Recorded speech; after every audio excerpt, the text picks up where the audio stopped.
Ẹ̀yin èèyàn mi o, ṣáláfíà la wà o. A kú dédé àsìkò yìí o, a kú ọ̀sẹ̀ tuntun ta ṣẹ̀ mú yìí o. Àbọ̀ Ọlọ́run á dájú lórí wa. Pérépéré lágbára Kristi Jesu Olúwa wa. Àmín. Bẹ́ẹ̀ ni o, ọmọ tó ń pè ní olórí Tóbi. Wọ́n lóòótọ́, àṣé ọmọ orírìn pọ́nbélé ni Tóbi. Ojoojúmọ́ ló ń dára. Ara tí ẹ̀ yìí tó wá lé kànkìnkà.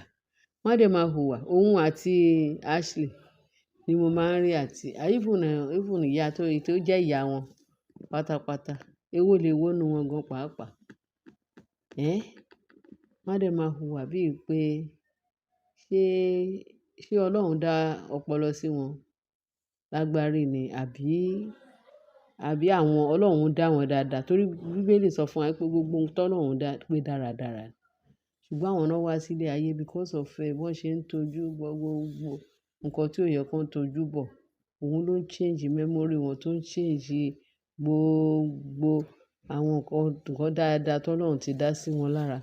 Wọ́n fi tìtorí ìwà Sátánì, gbogbo ẹ̀ dàbí pé ó turn upside down sí wọn. Wọn ò mọ what to do. Torí wọ́n á sọ̀rọ̀ mí ẹ máa sọ pé ṣé human being làwọn eléyìí tó sọ̀rọ̀ yìí? Àbí kì í ṣe àwọn náà sọ̀rọ̀. Ẹlòmíì kan fi àwọ̀ èèyàn bóra. Ó ga o. Ọlọ́run kò ṣàánú wa. Àbọ̀ ọ̀rọ̀. Òun náà sọ fún ọmọlúàbí. Ó yẹ kó ti yé wa. Ẹ̀yin èèyàn mi, nǹkan tí mo try láti ṣe illustration ni pé, wọ́n ní olórí Tóbi. Wọ́n ló ní, òun ò tí ẹ sùn ní ìjẹta àbí àná tí wọ́n ní Chioma àti Davido pé òun watch video wọn, ó watch wedding video wọn pé ó lágbára, pé ó ga jù, pé ó dẹ̀ wù òun. Òun dẹ̀ fẹ́ kí kábíyèsí wá ṣe irú ẹ̀ fún òun, irú wedding tí Davido ṣe fún Chioma, kó kábíyèsí wá ṣe irú ẹ̀ fún òun. Ẹ̀yin èèyàn mi, ṣé ẹ gbọ́ àbẹ́ ẹ dáhùn? Wọ́n ní ṣe ló dẹ̀ lọ bá kábíyèsí wọn àtọ̀rẹ́ ẹ̀, wọ́n dẹ̀ wọ chamber lọ bá kábíyèsí. Kábíyèsí o, ẹ̀yin ni mo wá bá o. Pẹ́pẹ́ sí o. Òun ò sùn, òun ò ro. Tí wọ́n rí irú wedding tí Chioma ṣe, tí Davido ṣe fún Chioma pé ó lágbára, ó débẹ̀. Ayé gbọ́ ọ̀run mọ̀. Irú wedding yẹn ló ń fẹ́ kí kábíyèsí ṣe fún òun. Wọ́n á ti ẹ̀ gbọ́. Íńtánẹ́ẹ̀tì pé wọ́n ní ó ti lọ plan wedding fún rẹ̀ tẹ́lẹ̀. Ó ti lọ ṣe card. Ó ti lọ ṣe gbogbo tí invite àwọn èèyàn pé òun fẹ́ ṣe wedding. Pẹ̀lú tani? Pẹ̀lú kábíyèsí. Wọ́n ní kábíyèsí wá ní ó lọ plan. Àwọn èèyàn tí ń sọ congratulation, wọ́n náà fẹ́ ṣe wedding. Kábíyèsí ní ṣe lójú àlá ni àbí lójú ìran? Pẹ̀lú tani? Wọ́n ló sọ wípé olórí Tóbi làwọn gbọ́ pé ó fẹ́ ṣe wedding pẹ̀lú kábíyèsí. Kábíyèsí ní wọ́n ní kábíyèsí wá ránṣẹ́ pé gbọ́ àti ta ló fẹ́ ṣe wedding. Ó better kó ti tì kíákíá kó lọ gba gbogbo wedding card, invitation tó fún àwọn èèyàn kó dé lọ gbà padà o. Kó sọ fún wọn pé ó kàn ń lálàá ni o. Àlá tí ò lè ṣẹ o, pé kì í ṣe ojú ìran ni o. Wọ́n ní nǹkan tí kábíyèsí sọ fún gbà yẹn ni. Wọ́n ní bó tún ṣe rìn wọnú ààfin lánàá pé ní kábíyèsí, òun ò sùn, òun ò wo, òun ò ṣígbá, òun ń gbo Davido pẹ̀lú Chioma. Wọ́n á fídíò yẹn, in fact wedding yẹn lágbára.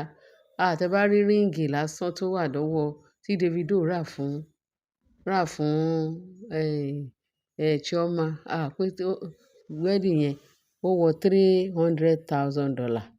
Pé $300,000 ni kíní yẹn. Pé ṣé ó rí irú ẹ̀ lọ́wọ́ wedding yẹn lágbára. Pé kí òun ni òun máa fi ṣe wedding pẹ̀lú kábíyèsí. Ìtorí tó rà fún Naomi yẹn.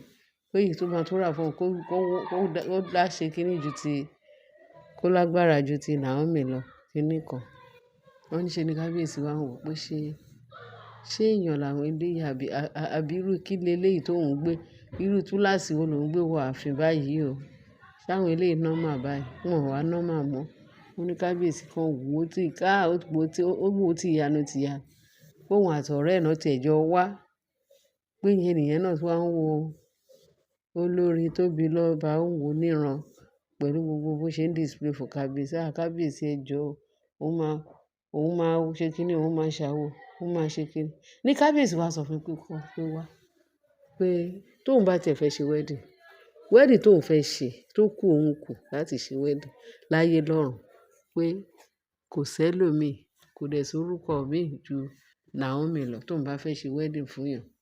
Pé ṣùgbọ́n ìwọ, ó ní pé ìgbà tí wà, pé tó wá pé ìwọ ò, pé kò tutù ẹ̀dá torí òun ò bẹ́ẹ̀ plan wedding, òun ò sọ pé òun fẹ́ ṣe wedding fún anybody. Ìyàwó òun lòun fẹ́ ṣe wedding torí òun ò tí ì ṣe white wedding fún pé òun, ìyàwó òun tó jẹ́ pé ẹni bí ọkàn òun. Tí èèyàn bá fẹ́ ṣe wedding, ṣe bí ẹni bí ọkàn èèyàn lèèyàn bá ṣe wedding. Wọ́n force èèyàn láti ṣe wedding pẹ̀lú èèyàn ni. Pé láéláé, pé agreement wà láàárín ẹni tí wọ́n fẹ́ ṣe wedding pẹ̀lú. Tinútinú tọkàntọkàn. Wàá rí bí irú wedding yẹn, irú tí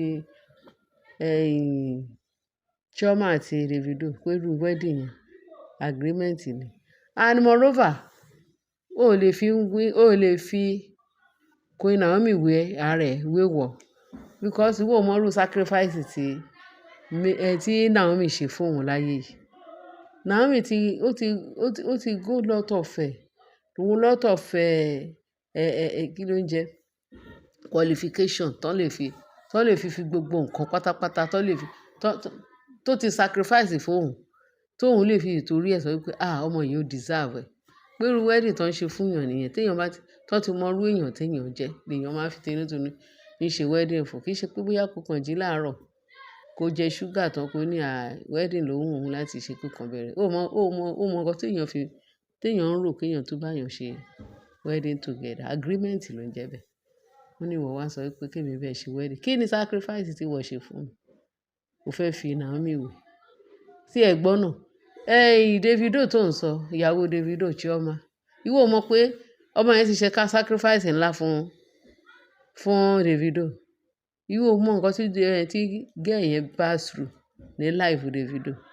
So gbogbo irú nǹkan bẹ́ẹ̀ ni àwọn ọkùnrin máa ń wò ṣe fún obìnrin tó máa fi sọ wípé kò sí nǹkan tó fẹ́ fi dùn ọmọbìnrin yẹn nú.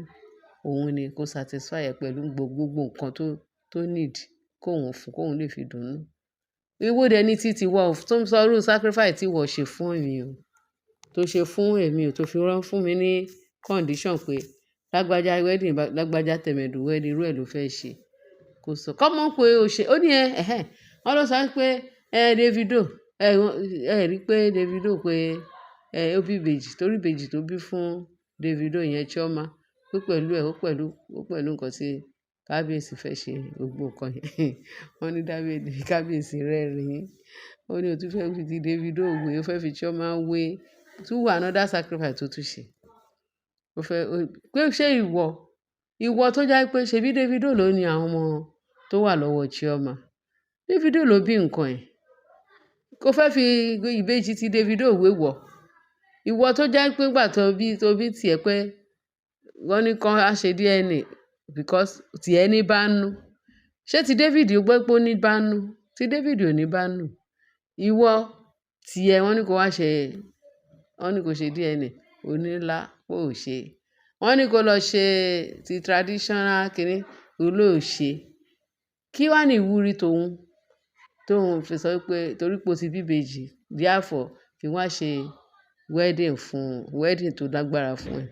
Ó sì inú àwọn tó ń ṣe wedding fún. Ó bá bí ìbejì lẹ́ẹ̀mejì, bẹ́ẹ̀ tó bá lọ ṣe ètò tó fi máa mọ̀ pé ìwọ ló bí ìbejì. Tó bá ń sọ irú ẹ̀, òun lè fi ìtorí pé ó bí ìbejì fún òun lè fi ìtorí ẹ̀ ṣe. Pé ṣùgbọ́n àwọn ìbejì tó bí kì í ṣe òun ló ní. Àfi tó bá lọ ṣe gbogbo nǹkan tó ní kó ṣe ní ìdámọ̀ láti mọ̀ pé ọmọ àwọn ìbejì yẹn pé òun lòun ní. That is only condition tó lè fi gbé irú condition yìí wá pé kí èmi wá bẹ̀rẹ̀ ṣe. Ẹ̀yin èèyàn mi. Wọ́n ní ẹkún tó sun kúrò níwájú kábíyèsí pé kò ṣe é kó. Kábíyèsí ní wò ó ti ẹ fágídé nítorí ìwọ ò tí ẹ, ó fẹ́ fi rẹ̀ wé ìyàwó Davido, ó fẹ́ fi rẹ̀ wé Queen Naomi. Ó láwọn méjèèjì pé gbogbo sacrifice táwọn yẹn ṣe, mélòó ni ìwọ ṣe? Mélòó ni sacrifice tó ṣe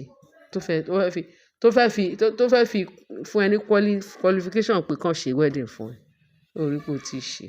wọ́n ní ṣe ló sunkún kúrò níwájú kábíyèsí. Ẹ̀yin èèyàn mi, ẹ bá mi dá sí. Ẹ bá mi dá sí kẹ́sàn òkúdùrú ọ̀rọ̀ fún ọmọbìnrin tó ń pè ní Tóbilọ́ba. Torí ó dàbí pé ọpọlọ wọn, memory wọn ti lost.